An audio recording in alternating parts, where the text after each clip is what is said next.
everyone. Hi, Prida. Hi everyone. Hello. Hi Vicky. How's your day?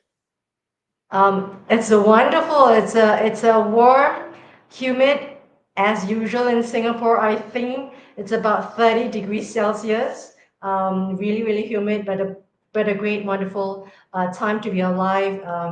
To be here in Singapore, particularly. Over to you, Prida. Oh yes, I think it was sunny at some points and then it was raining at some points, but I think now it's kind of cool and okay over here. Not too bad. Good time to actually have a nap very soon. But very soon. Not yet, not yet. So how's it going? Have you had your dinner or do you have a late dinner, Vicky? Okay, I am excited. I had my dinner by the beach and a little bit about Amazing. Singapore. Yeah, and a little bit about Singapore. And those of you who are just tuned in, this is me, Vicky Esther Cheng, and then you've got Prida, my co-host for a very special show, Women and Girls. Yeah, it's 9:34 p.m. Singapore time. Singapore is 1 degree north of the equator. It's always welcoming, always warm and humid, and always receptive to the world. I mean, this is a beautiful, I should say, island city state. Many people call it the paradise. It is almost like Disneyland. But I would say, and I would remind everyone, the world is not Disneyland. Prita, how are you today? We're going to talk about women and girls today, Prita. Well, I was just working on my lecture slides and I thought, okay, let's have a break and let's spend time with Vicky on the podcast tonight. Just wanted to chill with you for a little while. Lecture slides can get a little bit intensive, with reading and the research. And these days, I mean, you have AI, but I don't really depend on AI on everything. Yeah. Yeah. Prita, we had a So, I great, mean, great talk yesterday, right? of course, yeah, we were talking about a lot of aspects about in Singapore, my experiences studying in Sydney and how I shared about being confident, and also talking to people in a very confident manner, not rejecting opportunities immediately, trying to adapt to a new country. I did share quite a bit of stuff yesterday. I think it was quite fun actually talking to you over the podcast. I think what's important, we brought up Prita yesterday for ladies and gentlemen who are interested in the show yesterday. And those of you, please go below, scroll down below. You will see my conversation with Prita. We are actually in the midst of a very serious topic, state of our world, humanity, for better or for worse. But because we had a couple of weeks with very serious international guests and very serious topics. But I would like to say that we're not all doom and gloom right here at State of the World. But I think it's such a great time for women to be alive, Prita.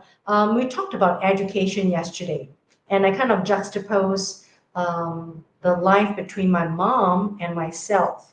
I always wanted to get into this topic a lot. It's never been talked enough, Prita, because your life and my life in Singapore as a modern woman in a cosmopolitan city in Singapore, we are always talking about the future. We are always looking for the future, the Yes, next of course, stage, I completely because we understand. are always being pushed forward by the race. I mean, a lot of people call it the rat race. It's almost like a groundhog day. We're just moving forward and forward, turning like a hamster, um, going through the grind. We never have a time to pause and look back. But I think in a podcast like this, and the turbulent times like this, that we are trying to pivot ourselves into a new kind of era with technology and new things that we're learning. And of course, there's a new hope coming in. You hear about going to Mars, and humanity coming together. I think it's time to sometimes kind of calm down a little bit and have deep conversations. And I think conversations like this between women are so important. Particularly, we don't have that enough in this part of the world. We talked about, if you remember, Prita, and I appreciate it, Prita, many people actually tune in to watch us live and also to watch the replay below here. Yeah, And I'm I do so notice that as well. yeah, and I'm so appreciative of the conversations that I have. I think it is important that we open up conversations. Sometimes it gives hope. Sometimes it lets us revisit our lives and then it establishes ourselves as human beings, women or girls or as human beings. I talked about my mom yesterday because a lot of times we're kind of chugging like a train forward. And we kind of only stop when the train breaks down and we don't want the train to break down, right? We want to be able to kind of take our pace, be able to smell the roses and look at the roses and admire the roses along the road. And once in a while, I think it's so important to appreciate what we have, a beautiful city state like in Singapore, a paradise as many people regard and myself I regard this. We're in such a wonderful time and place to be alive. I talked about my mom being being ambidextrous. She's able to write with both hands. She writes in Chinese and she writes a little bit in English. She's able to sign with both hands, but unfortunately, the world that was presented to her in that time, in that space, um, I would say that in terms of the aspect of education, was unfortunate because that wasn't given to a lot of us. Um, However, to juxtapose it with what we have right now, you yourself being a highly educated woman and myself being, I would say that, humbly say that I'm highly educated myself and having traveled around the world, yourself and myself, um, I think we are given the times of today. We are given the windfall, or I should say the harvest, the hard work of our forefathers and our grandfathers and grandparents. That's where we stopped, Prita. I really enjoyed your stories about Australia, growing up in Australia, Prita. Yes, because I lived there for several years and I kind of adapted and adjusted to their lifestyle. And it's not only just a lifestyle, but for example, right? In those days, you cannot find certain foods easily. Like you want to have some fried rice and chicken rice and all those things, right? You got to really make friends and find out, okay, where can you find this? Where can you go? So it takes time, So that's the thing. I struggled a little bit. I must say it was a Yeah. challenge initially, but Mm. nowadays, now everything is very easy to find with the Google, and you've got a And also smartphone. with the And Uber Eats, right? yes, those days I remember we didn't have all that when I was studying at those times. Yeah, we didn't even have Uh, Grab or Jack. But now in Sydney they have implemented Uber, so Uber is pretty easy now, and you can travel using that. And Google Maps, definitely with your smartphone you can travel around everywhere. It's just pretty easy. Yep. yeah, you know what? Today we want to get into a topic very Okay, close to sure. my heart, women's self-worth. Before Wow. I even get Okay. into it, do you have any idea like what I'm going to talk about and what do you think about self-worth in general? So basically, I feel self-worth is about an individual sense, probably about their own value, how they feel about Mm, themselves, the worthiness, mm, their internal belief, yeah, basically, what they yeah, think about themselves, the self-esteem as a person. yeah. Yeah. Yes, and I'd like to revisit one of my episodes I had with Ralph Ave. Please look at one of the episodes with Ralph Ave. Ralph Ave is a retired military, USA Air Force military chief master sergeant. We talked about a little bit about values. And you're right, I think self-worth is important. And I think we want to talk about self-worth in the context of, we talked about education. It's about, I think self-worth is missing because it's such a term that is not talked about. And I want to particularly talk about because, you know, Prita, there is this news about this um, scientist. I think she's a chemist. All She's a right. PhD scientist from an Indian scientist located in America, and she's so pretty. Like a lot of Indian girls, Indian women, they're so pretty, and she actually became a creator in OnlyFans, and I think that some of us have heard about OnlyFans. I'm not sure if you've heard about it, but Oh, I'm yes, I've heard thinking, about it quite a yeah. bit. And she said that, in her job as a research scientist in R&D, R&D is huge. I mean, we've got to have R&D in order to survive in times like this, for a company, for corporations, for human development. Um, she says that her her job is underappreciated. Um, it's a very tough job, and she feels that she's not paid enough. Um, she feels it's a job that um, it's a tough job for her, that does not Okay. bring in the money, and that she's not appreciated. Her work is not seen, even though she's a scientist. In R&D, you've got like a whole group of people for many, many years, probably after research and development, and then you innovate, and then you'll be able to commercialize and push it out in the market, in a go-to market product. Then you'll be able to see your results. So she, being very young, a woman in her early 30s, she decided to get onto OnlyFans, and then she was being interviewed, and she said that she's now earning about she's over 100,000 US dollars, and Wow. she says that, oh, That's a she lot. doesn't have, yeah, and it's not of absolute adult material, because you just have to pose sexy poses and all this. So it gets me into thinking about self-worth. Women, how do you I value understand. yourself? What's the meaning of me? And also, a couple of news that came out this year. Again, OnlyFans, women who are making millions of dollars, who are bragging it online. And there is a news, I'm not quite sure you know. Let's talk about that a little bit before we get into how we view the topic.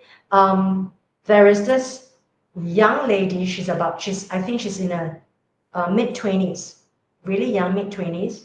She had sexual intercourse with 100 men in an hour, breaking the record. And of course, OnlyFans, you've got the subscribers, and she's made millions of dollars over that session, right?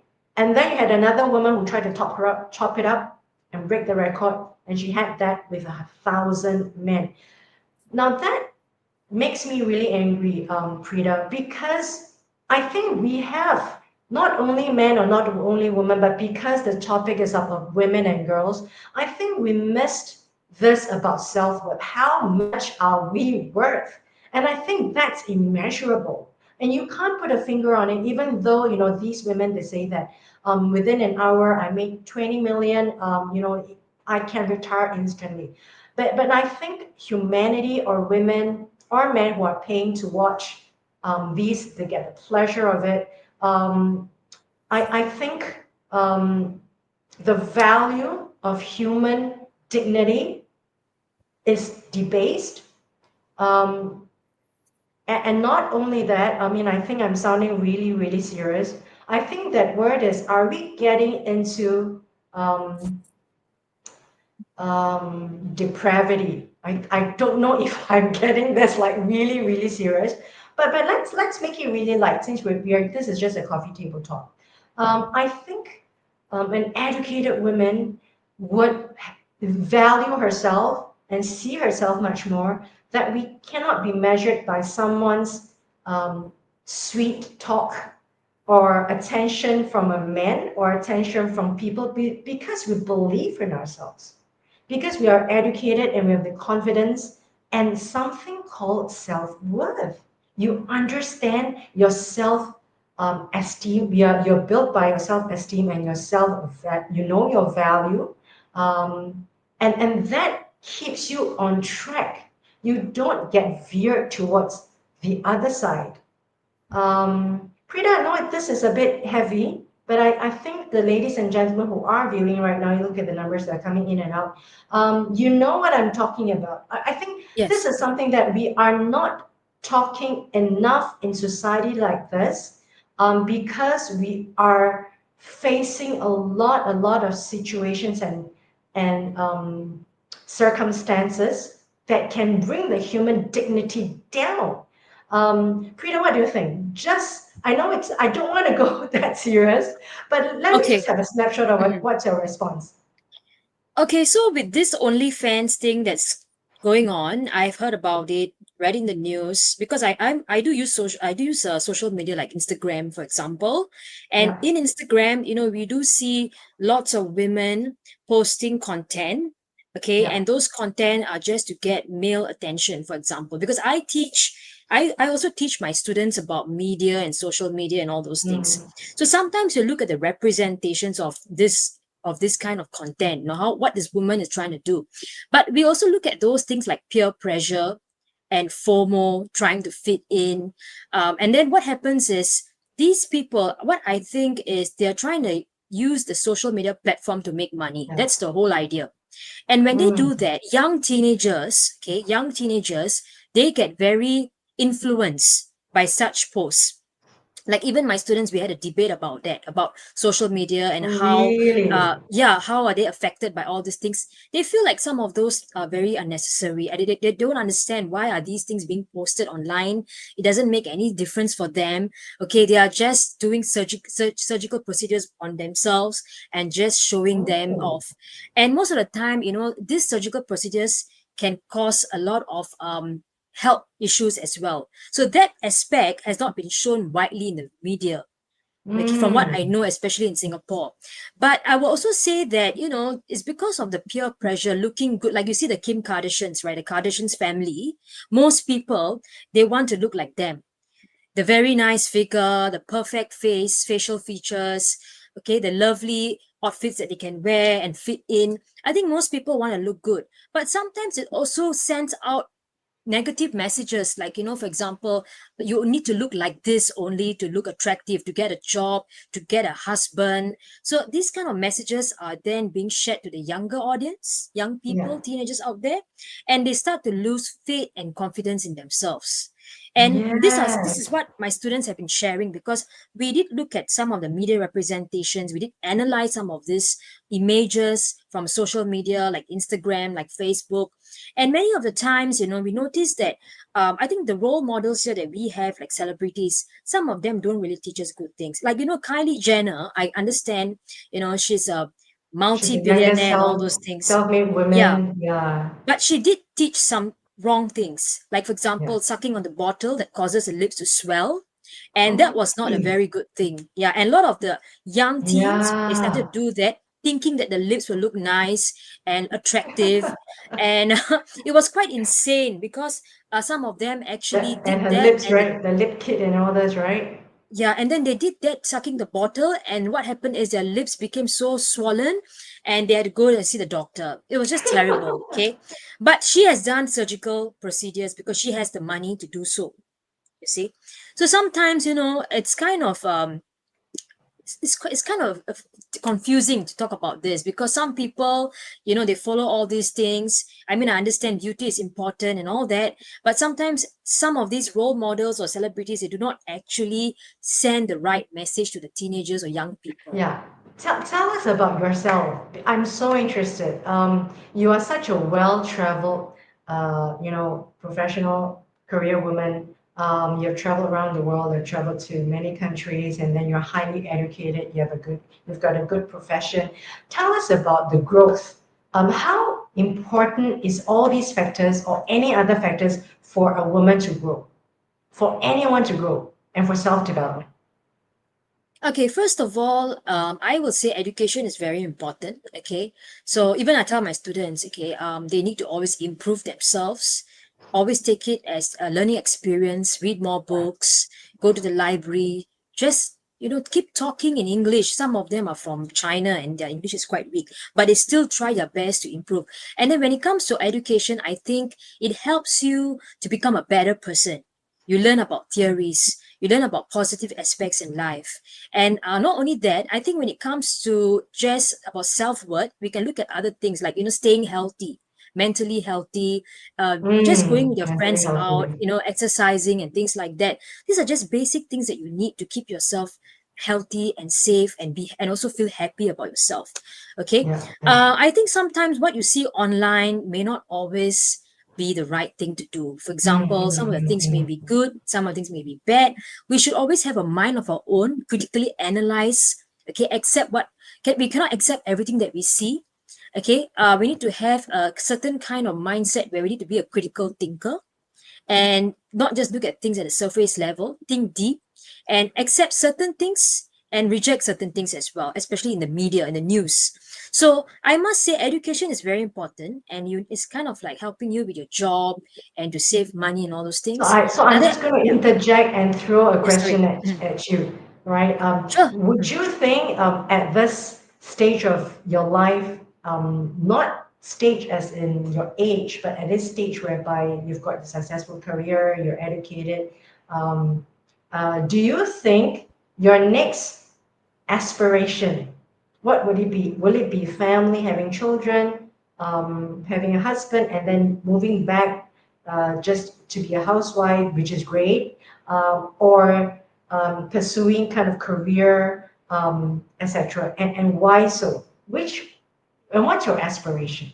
Which path would you take? Okay, of course, Or a third path? wanted path. Well, I will say that, as a woman, it's good to have to be close with your family, right? Yeah, To have a good connection and all those things. We need to have yeah, people around, good friends, good family members. That's something that yeah, we always have to have. yeah, But of yeah, course, when it comes to career, I think that is something that keeps us going. We can't be just sitting at home and just doing nothing. I just feel like sometimes we have to go out there, we have to work, we have to contribute to society somehow. Probably in the future, maybe I will get involved in more volunteering activities. I might do that, or probably yeah. try to improve my cooking skills. That's something that I always want to do. I mean, although I'm What still about trying here and there. I know people say they want to improve the cooking skills. My question is, do you want to improve on your cleaning skills? Why not? I mean, that's something that I lived alone before for several years. I Yeah, managed to do everything on my own. yeah. But I mean, of course, everything is a learning experience, right? So from Hmm. cooking to cleaning to reading books and learning new knowledge and to Yeah, even trying out new working experience. So volunteering is yeah, something that I've been doing since I yeah. was in I like. university level. Yeah, Yeah, I was working for Matt Keane, who was the member of parliament in the past. And then I think I mentioned before, I was working yeah, for Altogether Now.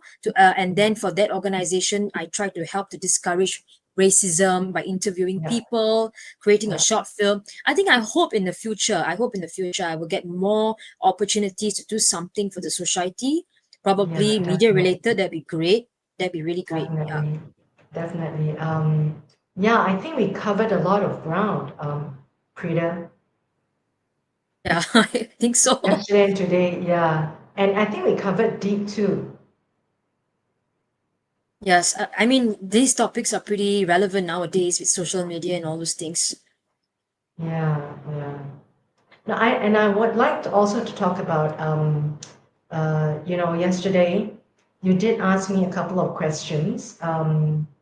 Did we try to talk about, if I were to revisit yesterday, we talked about my mother, we talked about values, we talked about growth, and I'd like to also talk about, um, you know, I, like yourself, we have such a great opportunities of education and to build our lives, to really become independent and to have a better life. And I can't say enough, education is probably one of the main paths out of poverty, one of the main paths for you to get out. Of course, it's very contentious, right? I mean, I'm talking about literacy.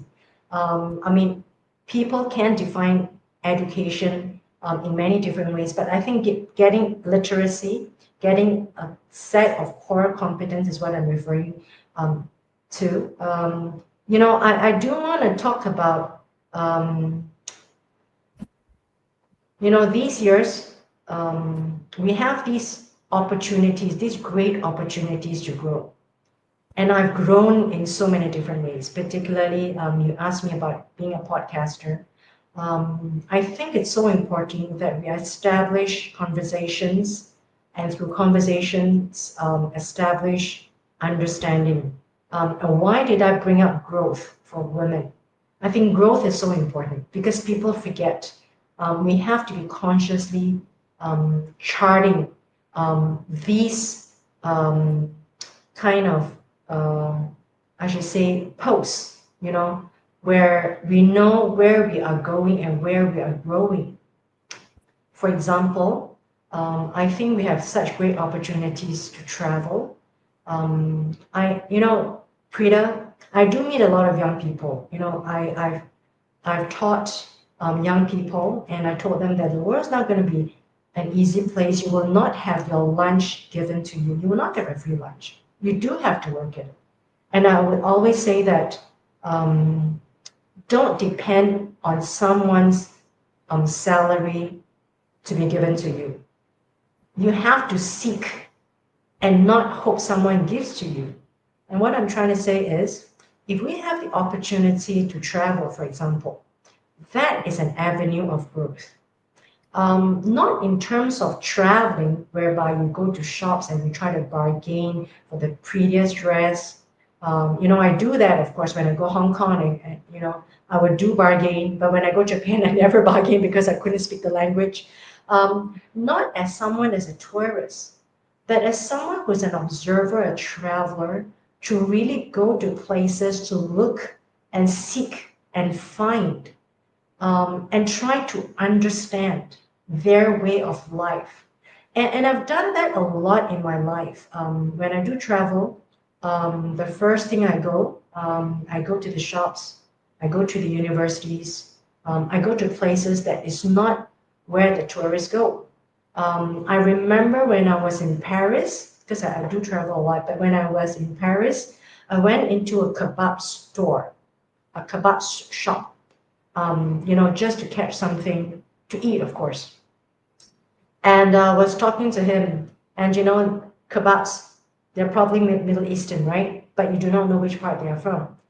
But me being someone who's always full of curiosity, I asked him, I strike a conversation, hey, how are you? How's business? How are things? We start having a conversation, and they started wanting to get to know me, and I'm starting to ask them how are their lives as immigrants, because very obviously they're immigrants because they don't speak a lot of French. I think we established instantly the kind of connection as humanity. And you don't understand why I want to keep saying this is so important, because you've got to be connected to a human being on that human level. And it's not easy, Prita. We need to get connected to another person, looking at the person the same as you, even though they're different.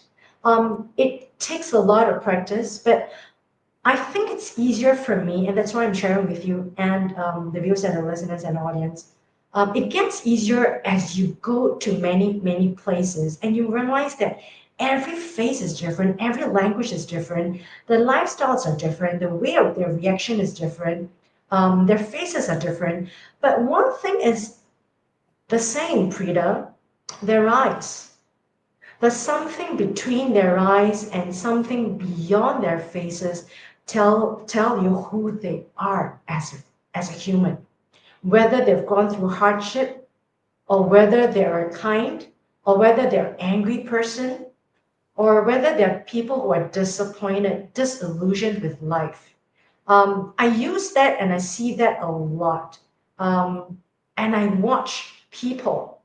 And I think being myself as a podcaster now, it's so much more important for me to get to know someone instantly. But I think being a traveler and having gone to so many different places, interacting with many different people, I think we have come to 2025 to be humans, to be people, that calls us to be of a higher standard, to hold a higher standard for ourselves. Whether an educator yourself, Prita, or myself as an educator, whether yourself as a mother, as a woman, as a man, I think in 2025, the state of our world for women and girls and for human beings is that we need to challenge ourselves. And this is the challenge I'm going to throw to the viewers because I see the numbers going in and out. Some viewers are looking at us live. The challenge I'm throwing to you, Prita, and the challenge I'm throwing to every human being listening in now is that you reach out to 10 different people at the end of the week. And they must be different people that you in the past would not want to reach out to. I think that's the challenge. That's the challenge that you get to know another human being who's different, whom you think you would never want to know because they are so different, and their lives are so different from yours because your circle of friends, your social circle, or your business circle, your professional circle does not allow you to tread to the other side. My challenge to everyone who's listening in, Prita, and anyone who's out there, mothers, fathers, daughters, sons, any professions, my challenge to you is to reach out to someone who is different. And I do that a lot.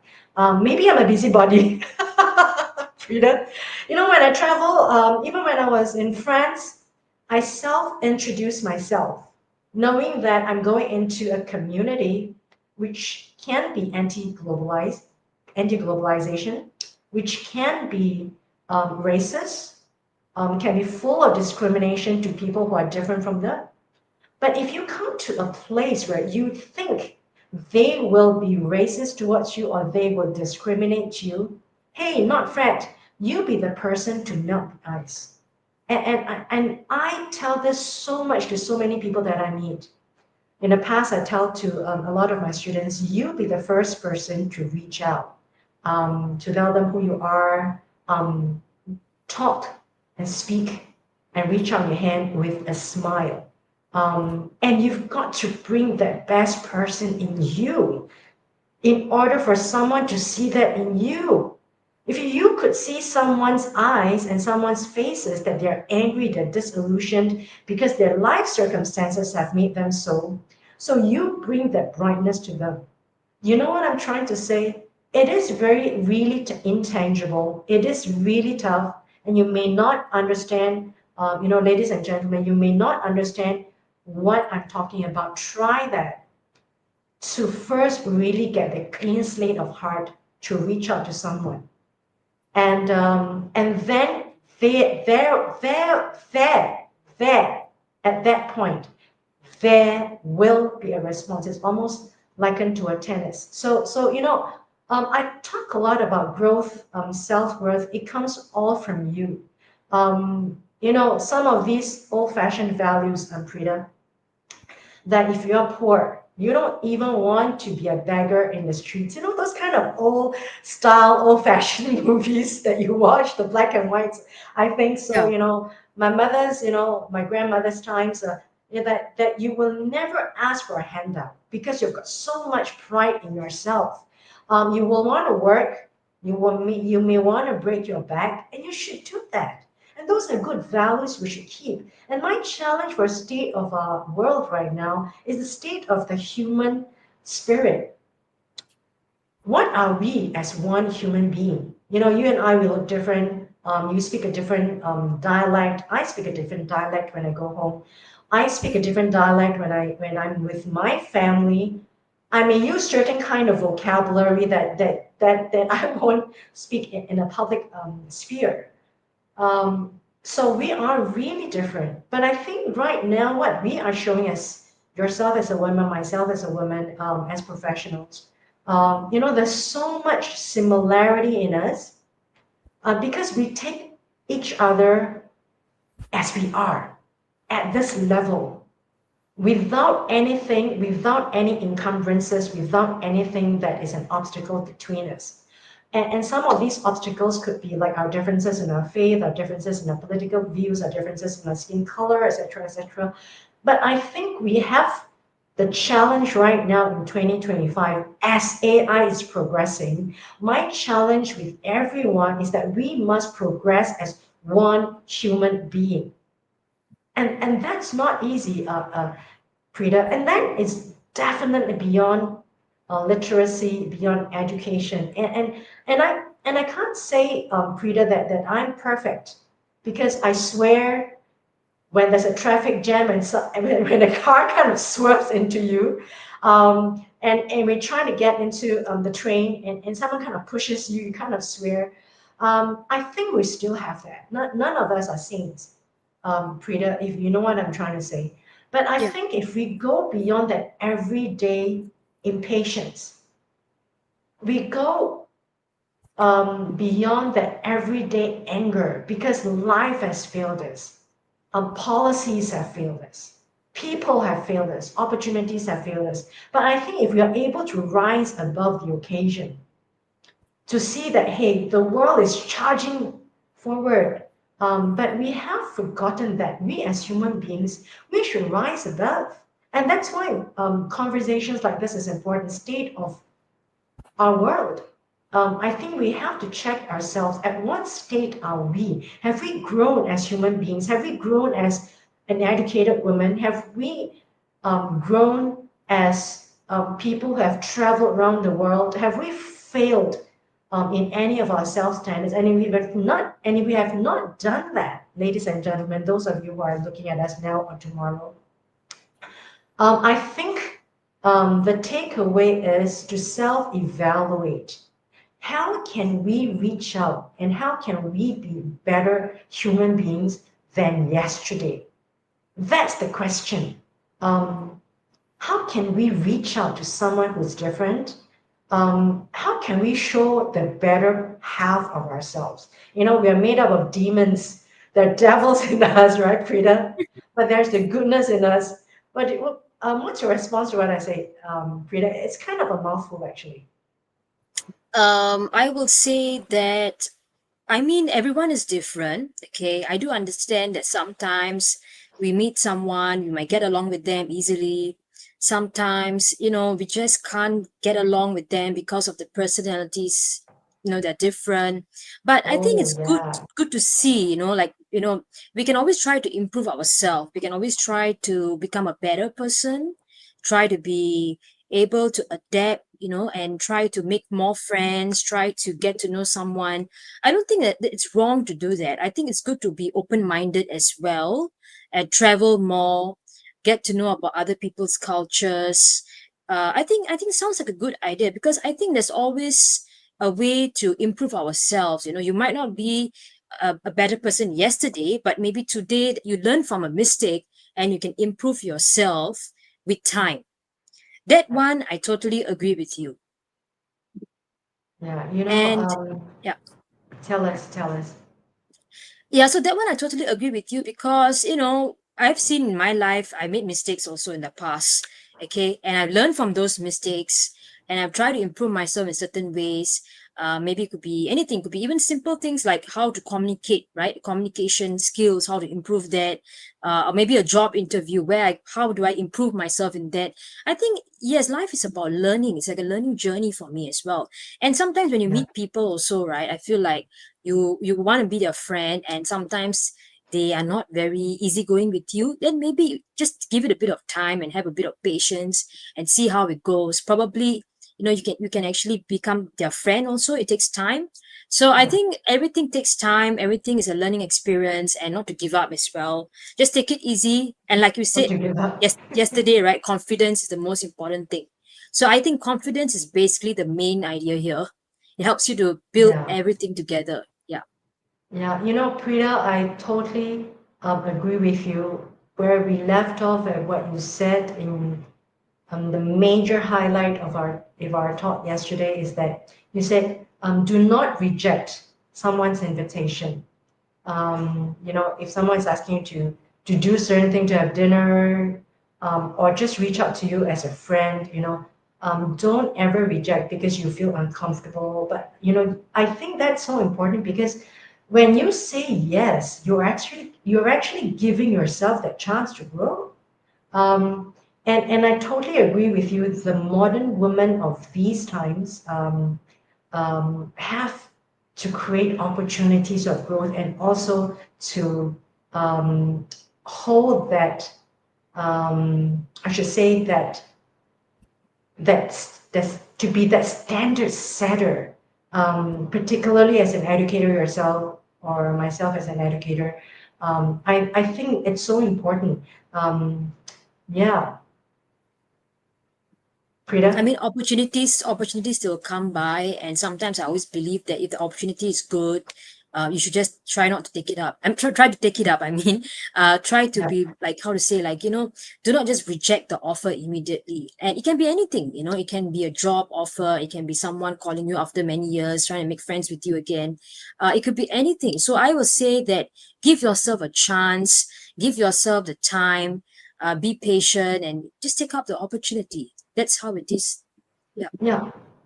Before we go, because we're into the 41st minute, we know each other professionally, right? Um, I like you to share with us, to share with me a story that you think has impacted you as a person, as a woman, in your life. And this is something that you think you can share with us. This is not going to be an easy one. Okay. A story that has impacted me. Okay. Um, so does it have to be something in Singapore or it can be anywhere? Okay. So I mean, I will say that one thing that I feel about this digital world, this is something very general, okay, which I feel about it is this thing about people, come and go in life. I mean, that one I understand. But there's something like called ghosting. This thing is now becoming this very popular term. I don't know whether you know about it. So, for example, when you talk to somebody online, okay, it could be anyone, even your own I friend, ghosted someone you know people. for Yes. years.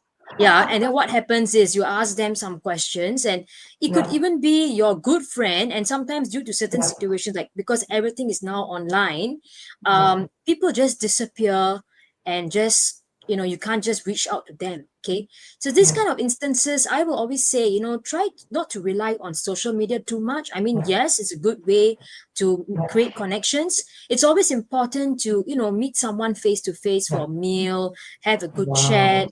Yeah, I think it's pretty Yeah. good, like face to face conversations. You can look at them, look at their eyes. The eyes really tell you a lot of things, rather than just on the Yeah. screen. And with this WhatsApp and all this Facebook and all, I just feel okay, it's pretty good, but it's not the best way to make friends. It's not the best way to get to know someone. Many people, they are very shy. They don't really face others in like physically and personally. They're just so Yeah. frightened. They just stay behind their screens. So I even Yeah. encourage my students, for example, I always tell them, like I give them practice sessions on public speaking, to stand Yeah. up and talk to the class and all that, because Yeah. people are so nervous when it comes to talking to Yeah. others. I don't think that's the way, you see. So I Yeah. think just try to reduce a bit of screen time, for example, with social media, and also get to know someone face to face. That would be really good. Another thing I would like to say. Yeah, I totally agree. If we can have that opportunity to meet someone in physical sense, definitely it's so much better than trying to get signals from your WhatsApp, right? Um, These when days, someone yes. tries to, yeah, when someone tries to like give you a text with just emoji, you're trying to figure out like, what is it? Is it good or is it bad or is this you should take it at face value when they have the kind of happy laugh or the kind of I don't embarrassed laugh emojis Sometimes like it's kind of what is that confusing also. signal? What is that signal? Yeah. Relationships have been broken up because of chats, right? Because of misunderstanding. But Yes. I do want to share a couple of stories with you. Prida, I do want to share a couple of stories with you.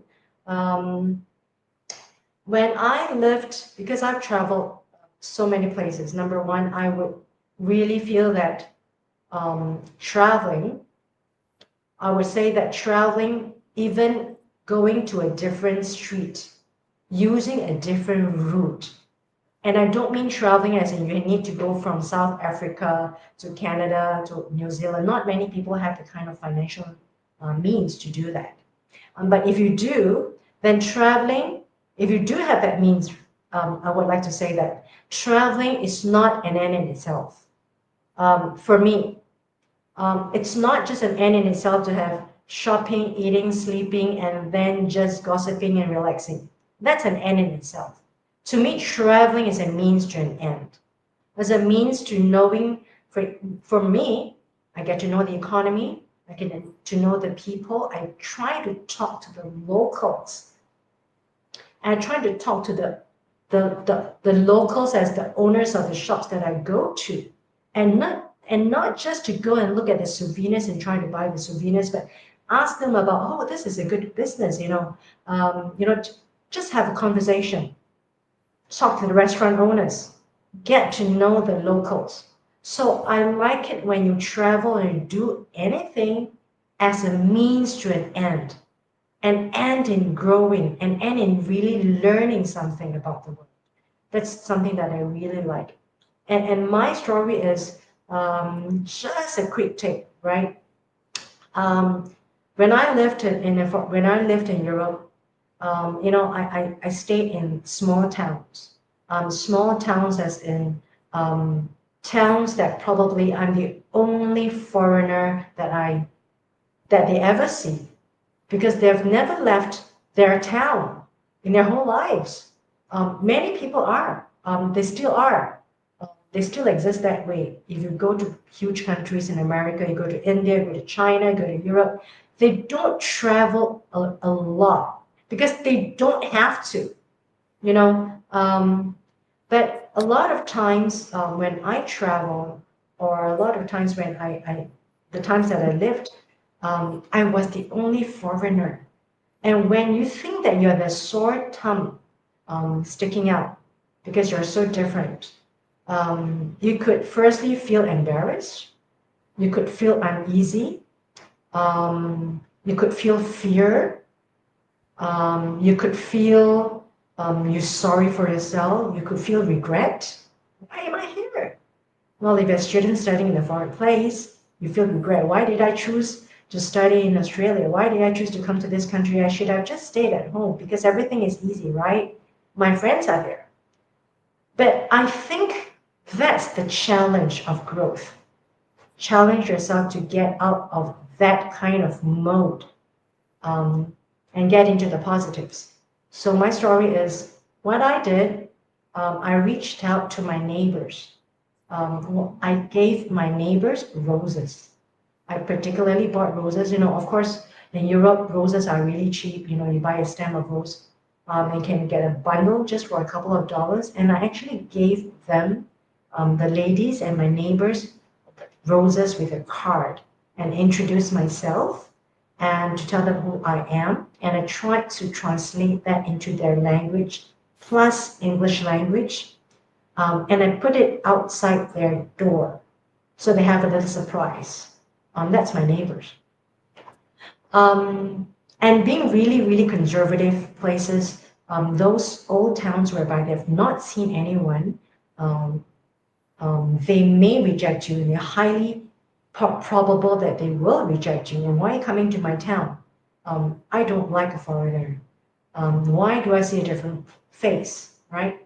Um, that's the first instant that will happen.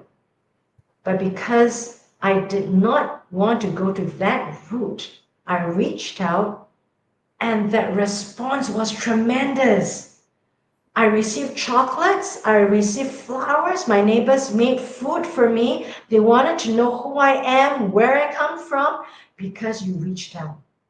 And that story I gave to many, many people. There was a lot of hesitation. Should I do that? But that's your glass wall, right? That's your glass wall because you gave yourself that hesitation. You gave yourself that fear. You gave yourself that kind of self doubt. But if you walked out and you reach out, I would say more than 50% probability the response is positive if you hold a positive vibe, a positive energy with a positive hope. So on that note, I hope to share with you and the audience self-worth, self-confidence, and also practicing little things coming out of the comfort zone and really shutting down that kind of negative voices that try to gear you towards the negative and the dark side. And I would say that money is not everything. Um, and you look at Warren Buffett, he's just retired, he's announced his retirement just a week ago. And Charlie Munger, his right-hand man, he's just passed 1 year ago. And he said that I think he passed at the age of 98 or 99. He said that if he has a chance right now at this ripe old age, about in his 90s, he would have done everything that he could with his energy when he was younger, right? So I think on that note, if everyone were to listen up and to really think about it and to sink in what I just said and shared from the bottom of my heart, I think it would be of value to you just really to think about what I said about really shutting down negativities that will build your confidence, your self-worth, and the self-belief in yourself, and that will gear you towards the light. Prita, over to you to wrap up in the next 60 seconds. I think it has been a very good experience for me to be part of this podcast. I must thank Vicky for giving me this chance. Thank you. Um, yes, we are actually good friends in real life, not just in podcasts. Okay, so the good thing is I will obviously will meet Vicky again. Well, physically, I mean face to face. I will say that yes, I've learned a lot from this. Because it's my first time actually doing a podcast. I've never done it before. Although I've been lecturing and I've done public speaking and all those things, I've never been on the podcast. But yes, definitely this one has given me the opportunity, the experience to improve myself as well, to be a better speaker, I must say. And I did learn a lot of aspects about life, and Vicky has shared interesting stories about herself. And yes, I kind of really find it really very, very interesting. And I've shared with my own personal contacts and friends too. Yep. So Thank you very thank you, much. Prita. Thank you, Prita. It's been such a pleasure to have you. It's such a pleasure to have someone we can connect and then we can share our life stories and our life learnings. We don't say that we know the answer, we got the true answer, but I think we set the stage for people to start thinking and finding the answers for their lives and themselves. Prita, on that note, I just want to thank you so much for two sessions yesterday, 50 minutes, and today another 50 minutes. I really thank you, and I welcome you to come back again at the next season. And signing off here, Singapore 1025 Singapore. What a wonderful, wonderful time for women and for us to have a say in the state of civilization. Prita, Yes, I'll see you again, Vicky. All thank you right. so much, Prita. Thank Thank you, you. everyone. Bye bye. Have a Look good up to day. Prita and her Facebook below and click. Or Instagram. Yes, bye. Bye bye.